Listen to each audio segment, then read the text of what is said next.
All right. Well, hello, everyone. My name is Farah Friedrich, and I am from the University of St. Thomas in Minneapolis, St. Paul. And I'm a higher education advisory council member and a moderator for this session. We're excited to welcome you here, where we'll be learning about the recruitment and admissions lifecycle in Salesforce with Evan Thailkill from the University of Alabama, Birmingham. Evan is the Director of Digital Strategy at the University of Alabama at Birmingham, where he leads the strategy, design, implementation, and sustainability of enterprise Salesforce CRM and Salesforce Marketing Cloud platforms, including strategic systems development, integration, and customization projects. Evan lives in Birmingham, Alabama with his partner and dog, Sophie. While he's doing his presentation, I'll be monitoring the chat and the Q&A, which can be found just to the right of the presentation screen. And with that, I'm going to turn it over to Evan. Great, thank you so much. I'm Evan. I'm the Director of Digital Strategy at the University of Alabama at Birmingham. And I'll just start off by giving you a brief overview of the landscape here at UAB. So we are using Salesforce primarily for recruitment and admissions, application and prospective student communications, as well as internal communications. We actually started off with Marketing Cloud before we had the Salesforce CRM. We have over 300 plus Marketing Cloud users on campus using Marketing Cloud. And then we have about 150 or 160 people on the admission side using Salesforce CRM. Our source systems kind of on campus are Lucian. We're using Banner. We obviously purchase names from College Board. Academic Works is a Blackboard product, which is our scholarship awarding system. We use Visit Days for our campus visit registration. And then we have a huge graduate population here at UAB. And so a lot of our grad programs are a part of national associations, which are mandated to use a central app. And those central apps are done by Liaison. So we have an integration with those apps. And then you can see here we're using Jitterbit as our middleware. And then we historically used TargetX. And so we worked with Cloud for Good and migrated off of TargetX. We use Community Cloud for our graduate online application. And then obviously we use Marketing Cloud. That also powers our internal subscription center. So a little bit about UAB. We have 17 programs in the top 25, a lot of grad programs that are nationally ranked. We have 3 professional schools, School of Medicine, School of Dentistry, and School of Optometry. We were ranked by Forbes as America's #1 best large employer. And we have over 22,000 employees, including the health system side. For fall of 2020, we had about 22,000 students enrolled at UAB, and just over 40% of those are from underrepresented groups. So before we moved to Salesforce, for recruiting and admissions, we had slow loading systems that ultimately were creating a bad user experience for the end users. We had data that was split between multiple objects. So we really worked on consolidating our data model to help with reporting. We had limitations of managed packages. So it's really great that we can customize everything that we want to customize. With 150 grad programs, you can imagine everyone needs something just a little bit different. We had siloed business processes. We had a huge need for an event solution, both on the recruiting and admission side and on the enterprise level. So we worked to implement an event tool. And then, training was a challenge back then. And honestly, it's still a challenge. It's something that we can work on and continue to work on. So we've kind of tackled our Salesforce implementation on campus in 3 phases. So like I said, we actually had Marketing Cloud before we stood up Salesforce CRM in the EDA model.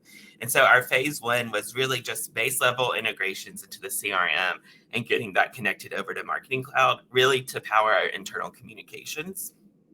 And then our phase 2 was really around graduate, undergraduate, and honors recruiting and admissions, which we wrapped up last May. And then our phase 3, which is kind of just an ongoing roadmap, is to have a connected campus. So I am going to jump over and show you a little bit of our graduate school application, which is built in Salesforce Experience Cloud. So I'm going to first show you the registration page. So a student gets to the grad school website and they will create an account.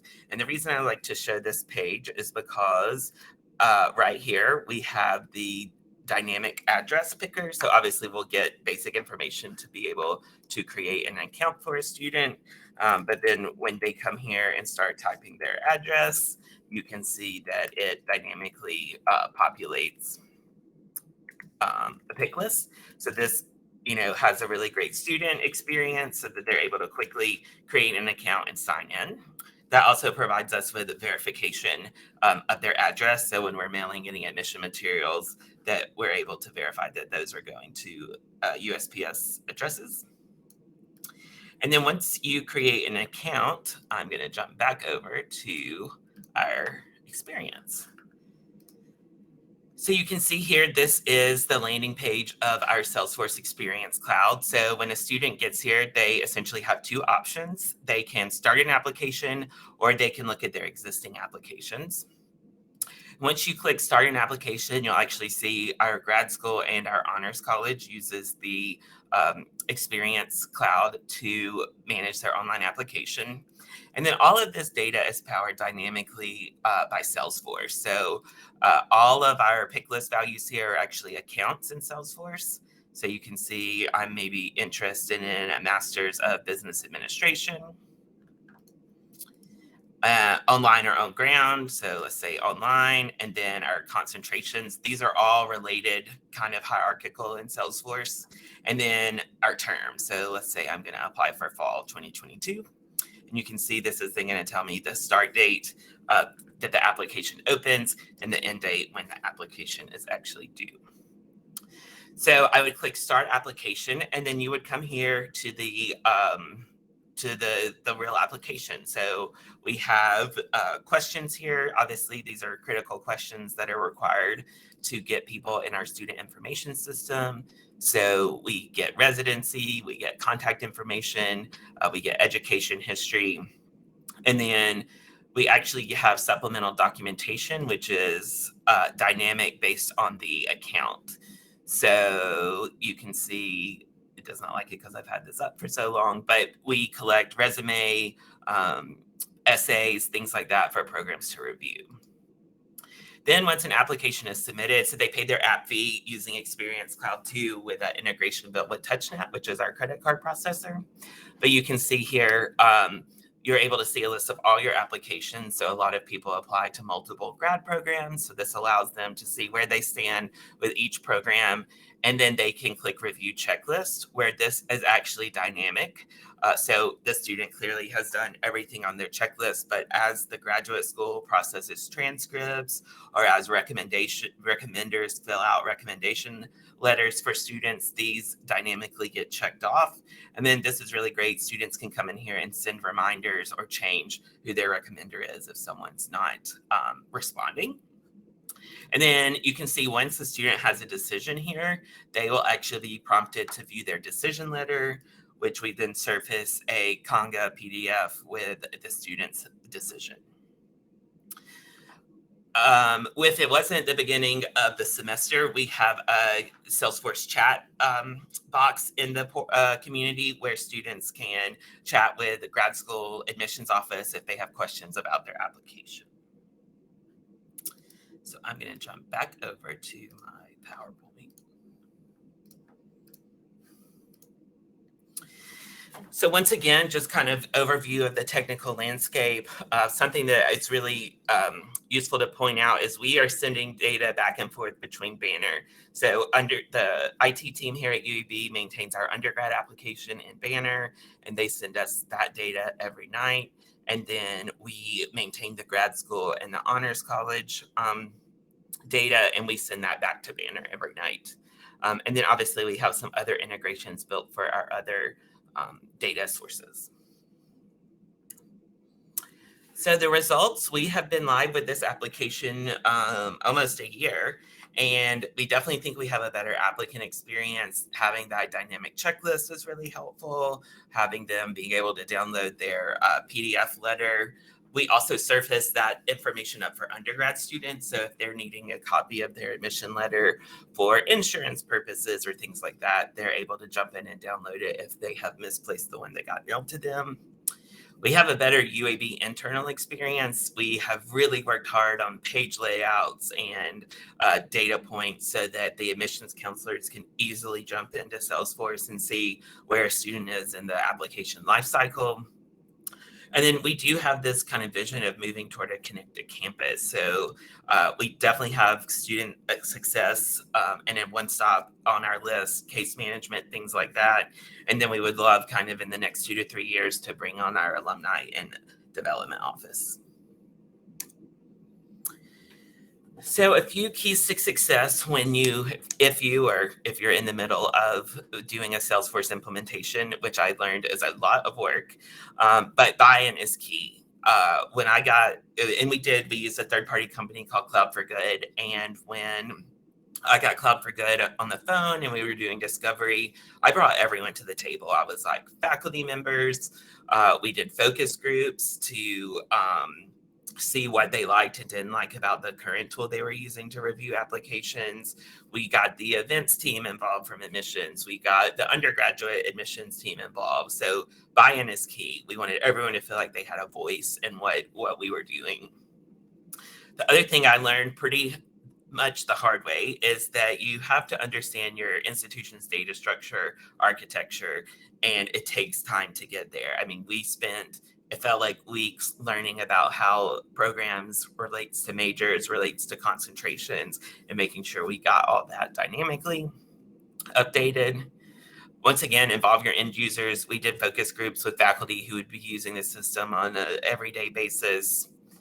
Be prepared for different user levels. Something we're actually in the middle of doing now is creating online documentation for end users.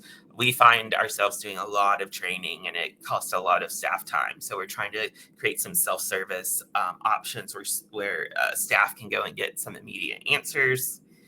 The other thing I learned in working with Cloud for Good is test. Make sure you're testing along the way, because the worst thing is you get, 6 months into using a CRM and you see something's not working. And then something we're still in the process of doing here at UAB is implementing an ongoing governance and enhancement strategy. As much as I wish we were on this kind of 2 to 4 week cadence of updates, we are still making updates that are critical to our success. But one day we will be in this great place where we can have end users prioritize enhancements that they want to see and then come up with a release strategy. And then something I didn't mention, but we are using a tool called Blackthorn for our event management, which also integrates with TouchNet. So we have been really happy with rolling that out campus-wide.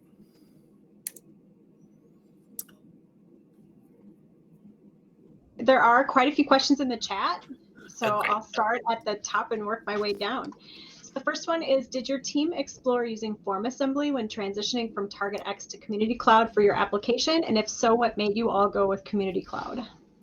Yes, so we actually use a combo of, and I can share my screen and get to an application. So we have about 50 or 60 questions that are those base level questions, first name, last name, race, ethnicity.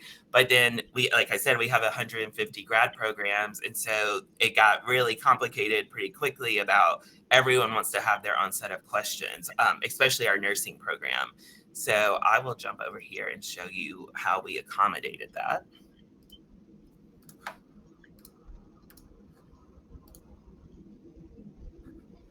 Okay. Let's see if we're seeing. Well, this one's checklist is already done, but we have a form assembly embedded in the application, which is where the supplemental questions live. So what was really key with the community is we wanted students to be able to log in and start their application and start and pick up where they left off, as well as once you've done one application, if you apply to multiple grad programs, that information pre-fills when you come back. So, and we're really like long-term, we will surface more data in this community, financial aid information, scholarship information, and event information. Great. And so then to kind of tag onto that question, Megan McDonald asked about the supplemental questions, and she's wondering, are those managed via each grad program's account?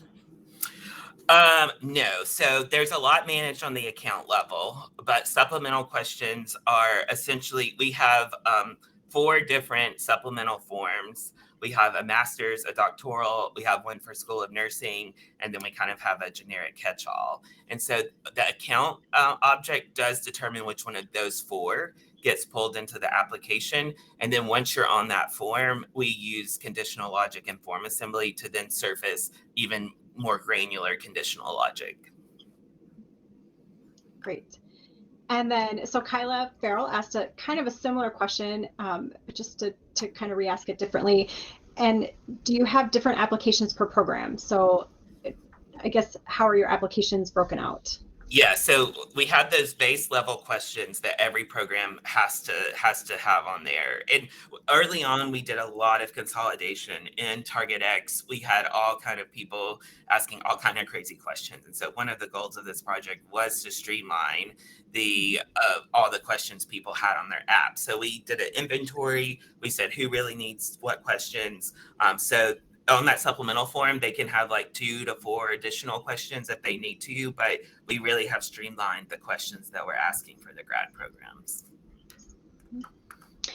And as another follow-up question, how many applications do you receive per year?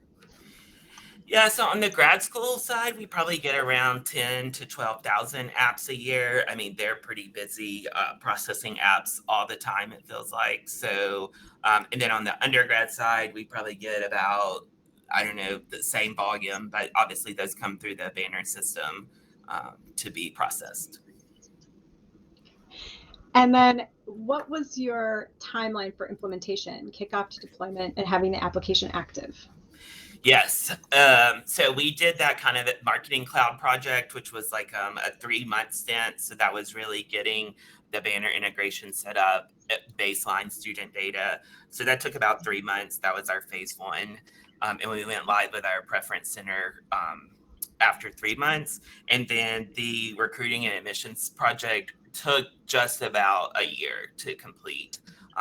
And so we went live in May of 2020, actually like August of 2020. So yes, it's a long process, but we're really happy. And I feel like we have we can customize things exactly how we want. Great. And then to kind of go back to the application process, what does your application review process look like faculty accessing an interface for review and decisions? Yes, so we have we use Cloud for Good's territory management tool that they have, and it creates an application review record. So if you were a faculty member, you would come in and you would have a list view that basically says all of my application reviews where I'm and you can see this one's assigned to a queue, but they also can be assigned to individuals. So the Cloud for Good territory management process looks and creates these review records that we surface up via list view. And then currently we're just surfacing the files for the parent application that this is linked to. And the first file is a Conga generated application review. Our long-term goal is to get something a little more user-friendly. We're looking at the Admissions Connect product for that. So it sounds like all of your faculty reviewers or anyone reviewing applications has a Salesforce license. They have a platform license. I think that's what they're called. So they don't have access. They don't have full licenses because we could not afford that. Yeah. Okay. To change gears a little bit, Michelle was asking, how do you test your form assembly forms? Yes, I learned a lot from the Cloud for Good team about form assembly forms. And there's not a great way. What we have been doing when we're making substantial changes is we have a staging version of the form that is then connected to our staging sandbox. And so it's really cloning and maintaining 2 forms to make sure nothing breaks. So the other great thing that the Cloud for Good team did was in our custom settings in EDA, you can change out the form assembly form IDs. So if you're ready to push up a form from staging, if you go and update it in custom settings, it will update that form across all of the fields that form is used. So none of our forms are like hard coded in the community or in the emails. They all reference formula fields that then reference that custom setting. So it's pretty easy to change out when you're ready to kind of upgrade your forms. Great. And we are at time, but we have a couple more questions, so we'll see what we can get through. Edward was asking, can an applicant self-withdraw their application? Yes, they can withdraw their app in the portal. Great. All right. And one more. Have you ever encountered any volume-related issues? Do you have any particular days or weeks where you have high volume of apps that come through? Yes, we're currently troubleshooting those. August obviously is a huge time. That's the fall deadline for grad school. So we have run into issues where flows and triggers fail because of the high volume. And Conga has some volume limitations as well when generating PDFs. So we are in the middle of troubleshooting that. All right. Well, great job, Evan. Thank you. So what's next? There are still more sessions, so please, everyone, head back to the main stage or the agenda to find your next session, or you can join a networking session or visit a sponsor booth. If you have any questions or issues, be sure to go to the booth tab and find someone at the help desk. Otherwise, thanks again, and we'll see you guys in the next session. Thank you. Yeah. Bye.